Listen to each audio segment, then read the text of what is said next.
যে যারা তাদের নিজ নিজ জায়গায় তারা রাজা। যেমন আমরা ঈগলের নাম শুনছি, eagle is the king of bird kingdom, তাই না? ঈগল যখন আকাশে উড়ে তখন বাকি সবাই কিন্তু তার নিচে থাকে এবং সে সবসময় বিলিভ করে যে I am the king of the bird kingdom.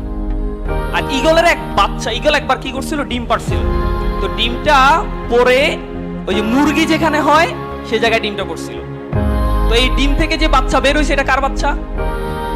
বাচ্চাটা কার? কিন্তু আছে কাদের সাথে? এখন এই বাচ্চা যখন ডিম ফুটে যখন বাচ্চা হইলো তখন সে তার আশেপাশে দেখতেছে সব মুরগি, এমনকি সে নিজেকে ঈগলের বাচ্চা চিন্তা করবে? করবে বলেন? তো নিজেকে বরাবরের মতো ওই মুরগির বাচ্চাই চিন্তা করলো।